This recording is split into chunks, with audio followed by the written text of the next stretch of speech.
it's just sparring, or it's just this and it's just that. But not one person that said he can't fight. Not one person that ever seen him say he ain't top level. You ain't gonna never hear that. Speaking of the sparring sessions, there was a rumor that he got over on Terrence Crawford in sparring, and a lot of people ran with that.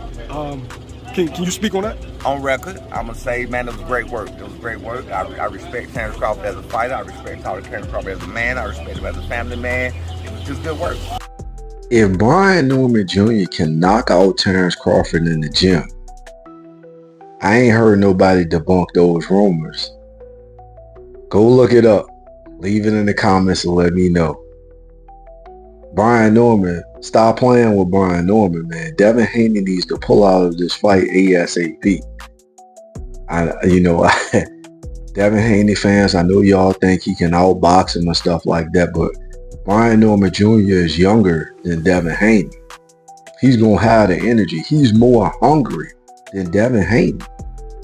So this man is coming out there on 10. Devin Haney has PTSD. And I'm not sleeping on the man's ability to conquer and overcome. But Devin Haney, that last fight, man, really don't support him making this move right here. He needs to pull out ASAP. Ryan Garcia was a one-trick pony, and he was able to get that trick off.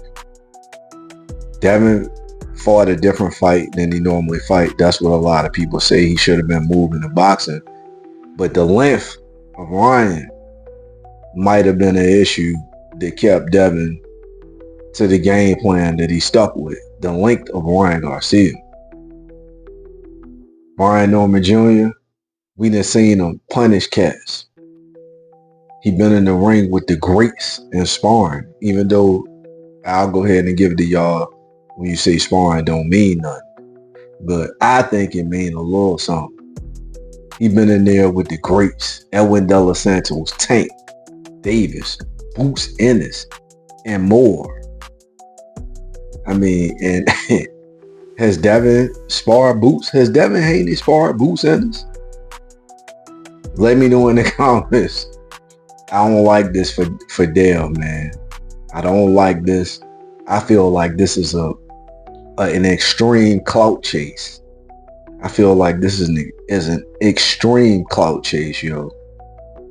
Trying to outbox. If they get in trouble in that ring and they want to outbox Brian Norman. Brian Norman is young and hungry. And they gonna probably practice head movement to avoid that jab. Now, in Devin's defense, or in his pros going into this fight, Brian Norman has never been the full distance of 12 rounds. So they can try to gas him out by, having him missing big shots, having Brian missing shots and getting to a level of fatigue that he has yet to experience in a fight. But that's a big gamble, man. That's a big gamble right there, man. I don't know, man. Bill Haney is a really courageous guy for even making this a reality for his son. And Bill Haney also made Terrence Crawford come up with the idea to call out Canelo. Bill Haney is a courageous guy, man. His resume is decent, but the results ain't really, matching up, man. That Regis Prograde performance from Devin Haney, that joint was top tier, but let's be honest, man. Regis Prograde's power has been kind of suspect in the last few years, bro. Regis Prograde's power, and I know Regis is fighting Jojo Diaz. He better. I made a video on that. He fighting Jojo Diaz, who is a tiny 135 pounder. And Jojo is coming up to 140 to face Regis. Seems like Regis is desperate for a win, or either Jojo Diaz feels like Regis is that trash. that he can go up there and outbox Regis. But that Regis pro grade performance from Devin, that joint was fire. But like I said, the power of pro grade, maybe pro grade got some things going on, man, outside of the ring, man. And, he ain't able to, solve the puzzles, like he did earlier in his career. But who knows, man? We'll see this weekend when Regis get in the ring. But as far as Devin, man, that Regis pro grade performance is what really sparked all of the belief in Haney. And the way that Devin's footwork played out in that fight really amazed a lot of us fans, and pro boxers. It amazed everybody, but we got to look at Regis, man.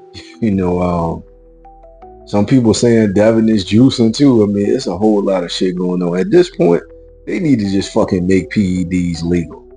Make them shits fucking legal.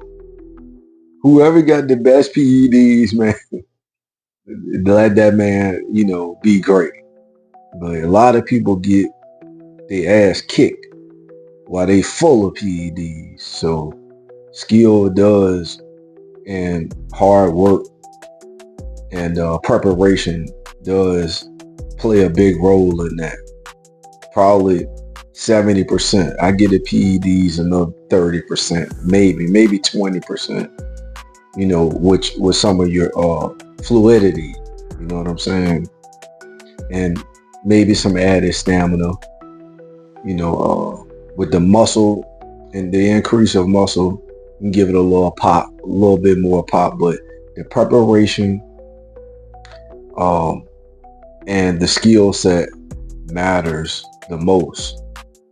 But anyways, man, I think Devin, I'm hard pressed to see this shit, him get in the ring in that bell ring, bro, because I think if I had to guess, I would think that they are looking for Devin to fight up until at least 33. I mean, I think Devin is 26? Let me know in the comments, but I think he should. I would expect them to at least project Devin to fight at least another 7 years. 5, and then jump in this fight right here with B Norm. This is insane. And I can't believe that boxing fans are actually even on board with this shit. We're dealing with a guy with PTSD. That's just like Broner, man, getting in the ring now talking about. That's just like Broner getting in the ring now talking about Broner did take some punishment, but I'm talking about before the Blair Cobbs fight. Maybe after the Pacquiao fight where we saw he was just gunshot and he uses his name to say he's going to get in the ring with somebody like Subriel Matias or Gary Russell Jr., somebody like that at 140. I mean, I'm not trying to say that Devin is a bone. Hell no. But that PTSD stuff is real, man. But shout out to Bill Haney though for, being a stand-up dad and trying to deliver, but being that Norman is younger, man, and hungrier, this shit is looking like a recipe for disappointment. We out.